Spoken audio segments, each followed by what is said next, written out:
Soundarya Lahari Sloka number 95. Puraaraatheyranthaha Puramasi Thathasthvachcharanayoho. Puraaraatheyranthaha Puramasi Thathasthvachcharanayoho. Saparyaamaryaadaa Tharalakaranaanaamasulabhaam. Saparyaamaryaadaa Tharalakaranaanaamasulabhaam. Tatha Hyethey Neethaaha Shathamakhamukhaaha Siddhimathulaam. Tatha Hyethey Neethaaha Shathamakhamukhaaha Siddhimathulaam. Tavadvaropantaha Sthitibhiranimadhyabhiramaraha. Tavadvaropantaha Sthitibhiranimadhyabhiramaraha. The Soundarya Lahari, the divine hymn, is coming towards its conclusion. So before concluding such a great hymn, such a great sadhana, in this shloka, Jagadguru Sri Shankaracharya is issuing her caution about pursuing this hymn. Any powerful medicine also has powerful side effects. So unless we take it properly as advised by the doctor, sometimes the side effects may be more severe and damaging than the effects itself. The same thing is being told about Soundarya Lahari, a very potent, life-changing hymn and practice. Unless it is learnt and properly performed, it can be counterproductive. So be careful. That is the caution Jagadguru is issuing to us. Because as we let us go through the shloka first. Puraaraatheyranthaha Puramasi. O goddess, O Sri Mata, you are the consort of Puraaraatheyranthaha Puramasi. Puraaraathe is Tripuras.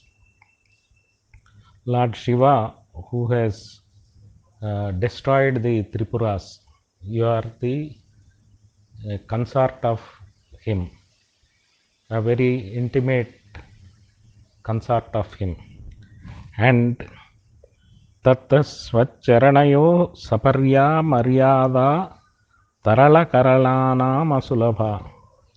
As you are such a highly placed deity,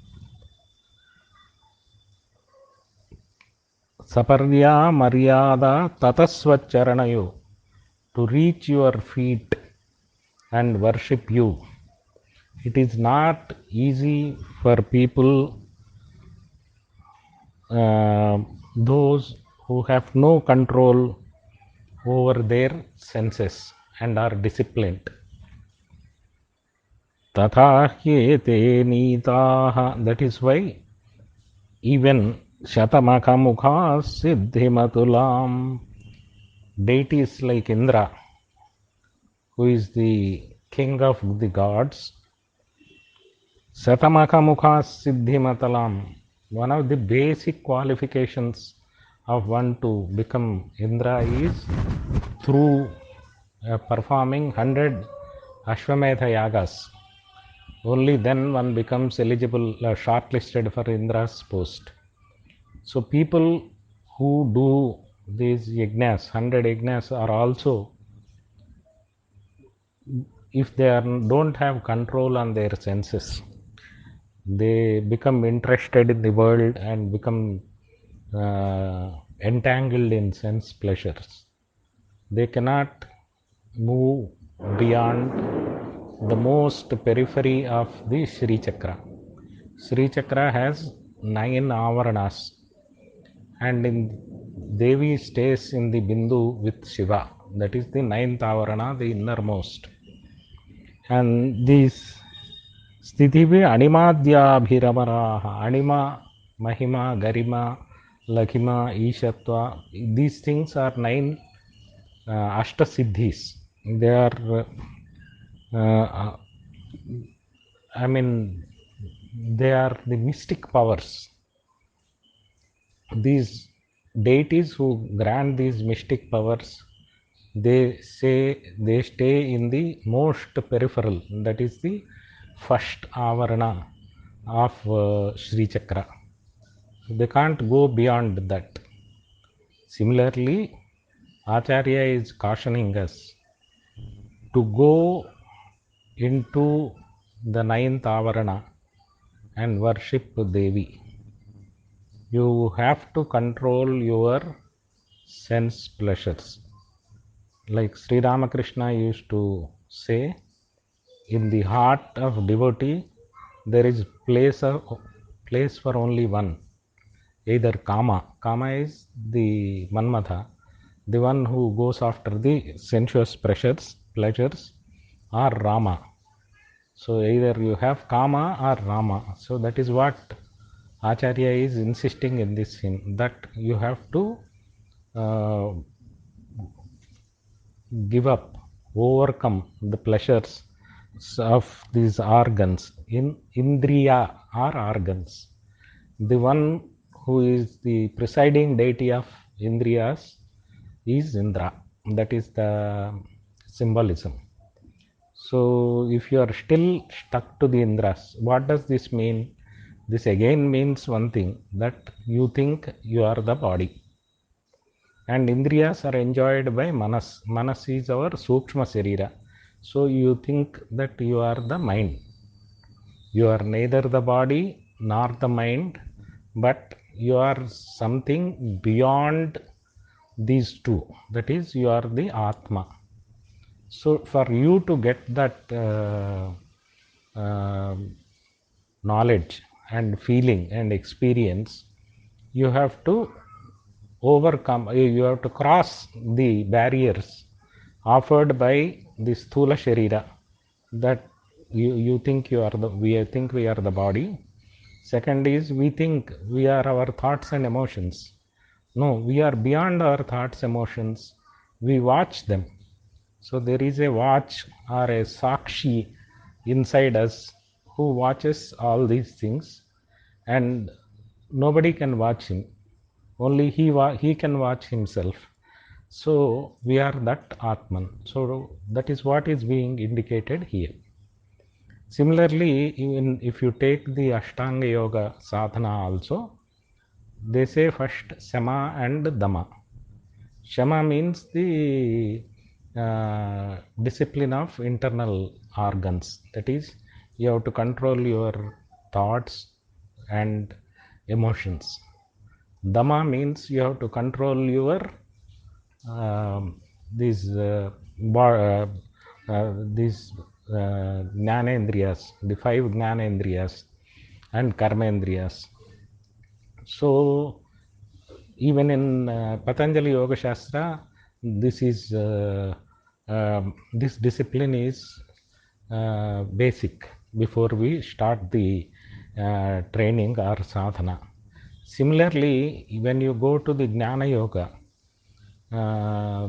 there they say Viveka, that is discrimination between real and unreal, permanent and impermanent, that is called Viveka. Vairagya. Vairagya is dispassionate, dispassion towards all worldly objects. Third is Samadhi Shatka Sampatti. There are 6 qualities listed under Shama and etc. Shama, Dama, Uparati and Vairagya and etc. And the 4th is Mumukshatva, the intense desire to get moksha. So like this, all these disciplines require a kind of a mental discipline. Unless we do that, I mean, you can't go, you can't drink, you can't go to the club and pub, and you can't go with women and girls all around and then say, I am coming for Sri Vidya. No, Sri Vidya requires a particular discipline. The second thing also, nowadays, a lot of people are opening up these hymns as well as Sri Yantra Puja to anybody and everybody without proper discipline. Acharya is cautioning us also to refrain from it. So the reason they offer is, they are, Shrimata is like our mother and Shiva is like our father, so anybody can worship. It is not as simple. I mean, in our own home, we can go in and out and come. Suppose you are in a nuclear complex, the atomic facility, atomic bomb facility. You can't go in, even if your father and mother are there inside working. You can't go in and come out as you wish. You have to follow certain discipline. You have to get a proper authorization. You have to wear a proper dress and all. Then only you can go and meet. Similarly, a kind of a mental discipline, a kind of a initiation, and a kind of a stern discipline in the puja, apart from the mental control, a stern discipline according to the tradition has to be followed. That is another caution Acharya is issuing us in this sloka. There is a third caution also. These are very powerful hymns. As we start practicing them, we get some powers. Like sometimes you get, to know something before it happens, or sometimes you say something and it happens. Like that, each one of us may be blessed with certain mystic powers.